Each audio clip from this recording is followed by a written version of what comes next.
Welcome to leg pull day. Leg pull front and back, or leg pull front, leg pull, however you want to say it. These are planking exercises. So planking while seated can be a little bit hard unless you can get up and off of your chair. And if that's the case, I'm going to show you that just really quick. If you can't get up and off your chair, make sure that your chair won't move. So you'll want to make sure that this chair is against a wall and that you don't have slippery socks on if you're deciding to give this a try. Okay? You'll put your hands on the chair, and then from here, you can walk your feet back until you're in a plank, and you could maybe just hold here in your plank. And again, the chair should definitely be against a wall. A higher chair or higher surface is really great, and then you can walk your feet back in. Now, if you can stand up at your kitchen counter, that counter will be much higher, your bathroom counter, something like that. That won't move because it's your counter. You could come higher and do that. And that's kind of a nice way to begin, and then you can start working yourself lower and lower to the floor. A lot of times people think that, well, I can't get on the floor, so I can't do any planking. And that's not true. You just need to bring the floor up to you. It's still a lot of work. It doesn't matter where you're holding yourself up. It's a lot of work, okay?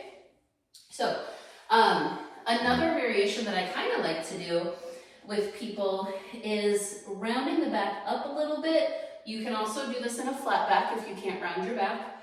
And you pick up your foot and put it down. So it's like you're walking backwards with just your hips. And then you walk forward with your hips. So you keep your feet flexed. It's kind of like, I don't know, like a zombie walk maybe a little bit. If you know any of the other Pilates stuff, it's an elephant walk. So I have my toes up and I'll just walk back and forth and back in. But if you want to try your plank, you can just walk yourself back like we did a little bit earlier and come into it here. And you know, it doesn't matter how much you hold. And then if you were wanting to try a little bit more, maybe it's a little lift and lower, lift and lower. And this is, if you saw it move just a tiny bit, this is why your chair needs to be against the wall in case it moves. This one has some little burpees under it, but it still moved just a little tiny bit. Now, I'm trying to think of what exercise, shoulder bridge. Yeah, shoulder bridge. So for leg pull, so leg pull front is you face down. This is leg pull front. And then the back version is leg pull. What we did for shoulder bridge is essentially your leg pull or your leg pull back. So you could play around with any of the options we did there for shoulder bridge, or you can just see if you could maybe walk yourself out and hold. And then you can pull yourself back in. So for the leg pull, you could just repeat your shoulder bridge or give that a try.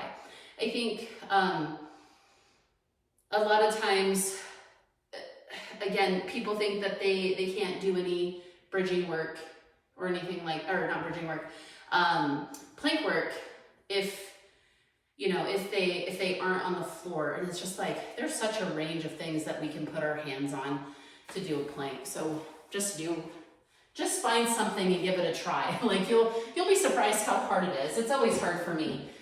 Okay, well, if you want to get some upper body strength and you don't want to do what I just did and you want to do a seated variation, just completely seated, let's get our old sturdy ball, put it between the knees, and then you'll take your band and put it back behind you, just like this. And then if you have the loops, which is really great, put your thumb inside there, and we'll just like do a little boxing, which I'm pretty sure that we did earlier. But squeeze the ball and just do a little bit of boxing, and maybe you punch up and then you punch down, wherever you can punch, and your resistance band will let you.